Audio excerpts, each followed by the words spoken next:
Have you ever heard of a place so remote, so mysterious, that its secrets have baffled scientists and adventurers for centuries? Welcome to Rapa Nui, or as you might know it, Easter Island. This tiny speck of land in the middle of the Pacific Ocean is one of the most isolated inhabited places on Earth. And it's famous for one thing: the giant, silent stone heads that dot its landscape. These are the Moai, and they've been watching over the island for hundreds of years. But who carved them? Why did they do it? And what happened to the people who created this incredible civilization? Today, we're going on a journey to uncover the story behind the silent faces of a vanished people. Imagine sailing for weeks, maybe even months, across the vast, empty Pacific. Then, one day, a small volcanic island appears on the horizon. This is what the first Polynesian settlers experienced around the 9th century. They arrived in large ocean-going canoes, bringing with them everything they needed to start a new life. Plants like taro and sweet potato, chickens, and the knowledge of their ancestors. They found an island covered in lush palm forests, a paradise teeming with life. For centuries, their society flourished. They built villages, developed a unique culture, and began the monumental task that would define their legacy. This is when the Moai story begins.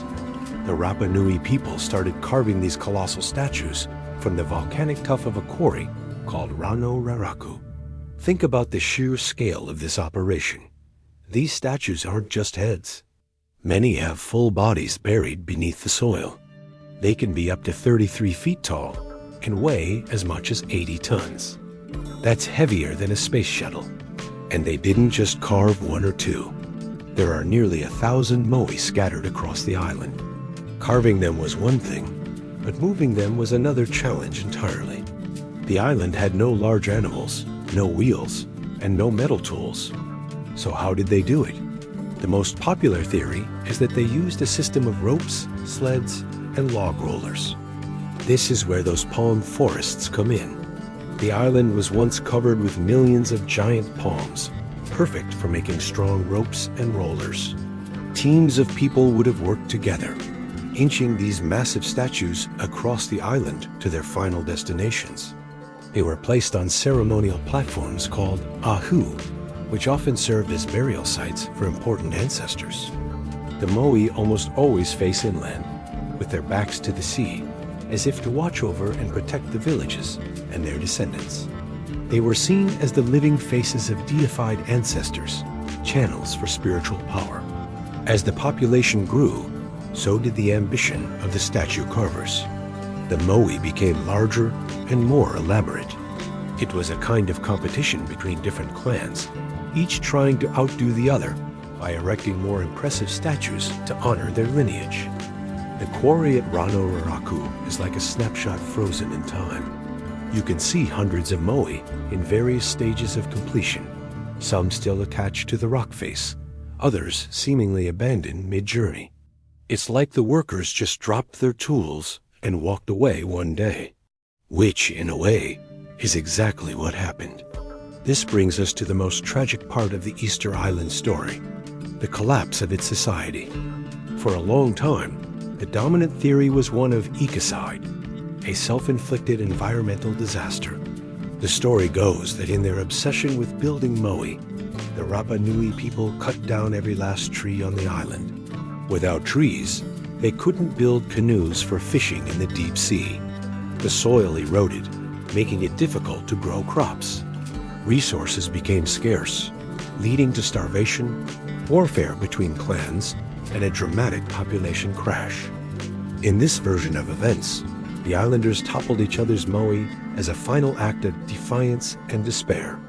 It was a cautionary tale, a perfect example of what happens when a society consumes its resources without a thought for the future.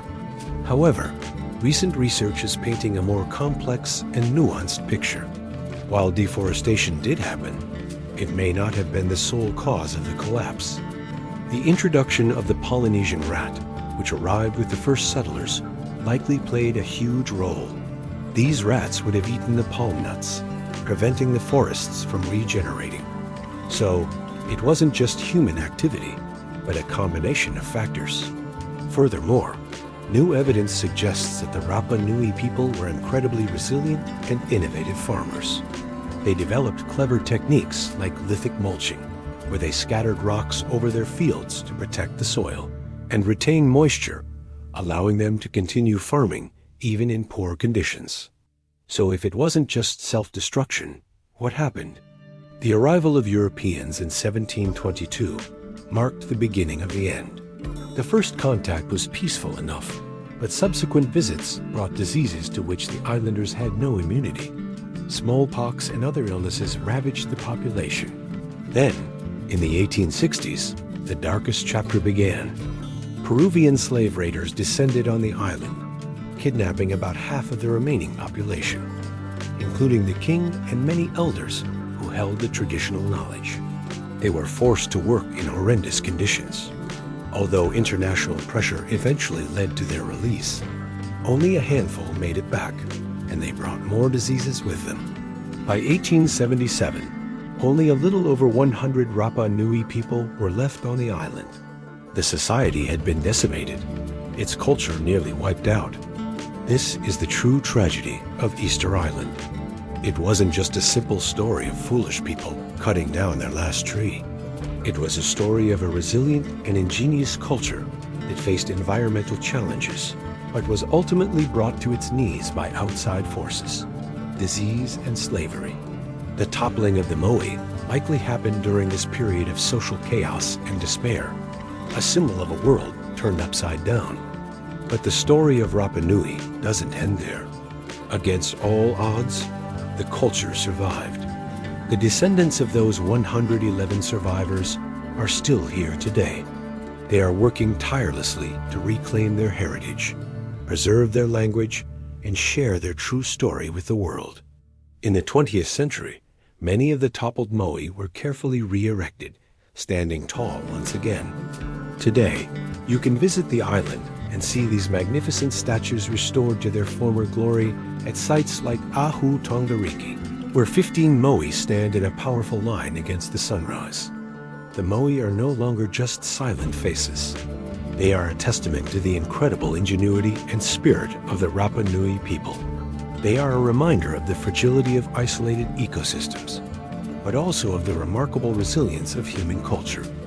The mystery of Easter Island isn't just about how they moved the statues. The real mystery is how, after so much devastation, a people and their culture managed to endure. Their story is a powerful lesson for all of us, a complex tale of triumph, tragedy, and ultimately, survival. Thank you so much for joining me on this journey to Easter Island. It is a place that reminds us that there is always more to the story than meets the eye. If you enjoyed this video, please give it a thumbs up and subscribe for more deep dives into the world's greatest mysteries. Let me know in the comments what ancient civilization you'd like to explore next. Thanks for watching.